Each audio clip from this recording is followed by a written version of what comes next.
shock and mourning quickly gave way to anger and finger-pointing following the assassination of two New York City police officers sitting in their patrol car in Brooklyn over the weekend. The murders exacerbated tensions between the NYPD and Mayor Bill de Blasio, stemming from the recent deaths of unarmed black men in police encounters. On Saturday, dozens of officers turned their backs on de Blasio, and some pointed blame for the murders directly at him. There's blood on many hands tonight. Those that incited violence on the street under the guise of protest, that tried to tear down what New York City police officers did every day. That blood on the hands starts on the steps of City Hall in the office of the mayor. Yesterday, Mayor de Blasio attended a memorial service for the slain officers, sitting beside NYPD Commissioner Bill Bratton, who once led Boston's force. Today, the pair visited the officers' families together. Here in Boston, Mayor Marty Walsh and Commissioner Bill Evans are also putting up a united front. During a promotion ceremony today in Dorchester, Walsh acknowledged the dangers facing law enforcement on a daily basis. Every single day, a police officer gets called to a house or a scene. They have no idea what they're going to expect when they get there. When they get there, you know, they do their job, and they do it professionally. Every day I'm concerned about our public safety officials. So how can we begin to mend relations between police and the communities they serve? I'm joined now by Michael Curry, president of the Boston branch of the NAACP, along with Chief Brian Keyes of the Chelsea Police Department. Thanks to both of you for being here. Thank you. Chief Keyes, let me start with you. How did you get word that these two NYPD officers had been shot and killed? Sure. Well, coincidentally, I had actually been talking on the phone with a good friend of mine who's an inspector out at the NYPD. We actually go to school together out in Monterey, California. In a program out there for Homeland Security, and he had got word while we were talking on the phone. And at the time, if I remember correctly, there was the news, the way it was rolled out, was one officer was tragically killed initially, and the other one was in critical condition. And as we know, the other individual was later pronounced dead as well. So yeah, I kind of got it kind of hot off the presses, if you will. And then certainly it was, on the media, was reported within the next 10 to 15 minutes as well. When you get news like that, how do you discuss it with your officers? What do you say? I mean, honestly, it's shocking. I mean, police officers getting killed in the line of duty it happens. I mean, there's accidents that occur. Oftentimes there might be violence in terms of a violent confrontation, but in terms of like the situation as it was rolled out here, where two officers were basically assassinated, that's very rare. I mean, in the United States, I think this year alone there was 130 officers killed in the line of duty, of which 50 of those officers were killed by way of firearms. Last year that number was a lot lower, it was about 100, and the number of firearms was around 30. But in terms of assassinations, when you look at that whole spectrum of how officers were killed during the course of in the line of duty, assassinations is usually a handful, if that. So two officers killed in one situation, basically sitting in a cruiser, patrolling an area, it's shocking. Michael Curry, how did you find out, and what was your reaction? I found out because for weeks now I've been debating my close friends who are also police officers around all the issues post-Ferguson and the grand jury decision in New York. And one of them posted a message around the two officers that had been gunned down in New York.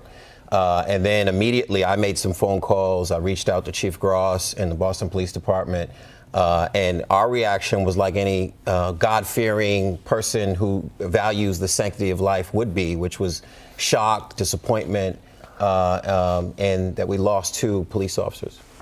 There has been a whole host of public reactions in the wake of this, and we saw the head of the Patrolmen's Benevolent Association in New York basically accusing Mayor de Blasio of being at fault, or one of the people at fault. Rudy Giuliani was on Fox News doing something similar with President Obama. Mm-hmm. And then we have more muted reactions, Bill de Blasio appearing with Bill Evans, Marty Walsh appearing, Bill de Blasio appearing with his commissioner, and Marty Walsh appearing with Bill Evans. Mm-hmm. What is the right thing for civic leaders to do, whether it's law enforcement leaders in the community, or politicians at a moment like this? And how important is it that they kind of try to take the temperature down? Sure. I think, my opinion, I mean, I think first and foremost, I mean, someone tragically gets killed. I mean, the idea is to be there for their families. And then in terms of what goes forward, in terms of any type of opinions, I mean, certainly you have to have the facts. And the way it is, I mean, with any of these type of investigations, having the facts and what exactly occurred takes time. I think just to kind of really for anyone to really just get up on the soapbox and start to give opinions one way or the other, it really doesn't do anyone any benefit. It really doesn't, in my opinion. What do you think, Mike? I think it's something we have to be cautious of. With great responsibility comes great accountability. And the reality is we need police officers to really take this time to mourn the loss of two fellow officers and not tie it to all of the issues around Ferguson and Staten Island. This clearly was a case of a mentally deranged man, just like Columbine or Sandy Hook or anywhere else, who may have latched onto this issue, but he committed murder and even shot his girlfriend or ex-girlfriend. To me, that they're two different conversations, and we need to mourn both losses, all losses, and have that conversation. Unfortunately, there's a toxic conversation going on that's trying to mix all of these conversations. Let me ask you, based on the facts that have come in, I mean, I guess in a way I have your answer already, but Chief, what do you think? Is it appropriate to even speculatively posit any kind of connection between a wave of protests in which people have sort of been vocally critical, in some cases appropriately, in some cases inappropriately, of law enforcement, and an event like this? I mean, is there anything that we've learned so far that indicates that the protests or anything that political leaders said or did or didn't do paved the way for this? Honestly, I don't think so. I really don't. I think, like Michael said, this is one individual that had some certainly mental instabilities. He took the life, or almost took the life, and I guess he's in critical condition of his own girlfriend. But then he had a mission, and this is like in terms of terrorism, someone that's a lone wolf that just kind of takes their message from wherever, and just kind of forms their own opinion, say this is my direction, this is what I'm going to do. In terms of like what he got or didn't get from watching television, the media.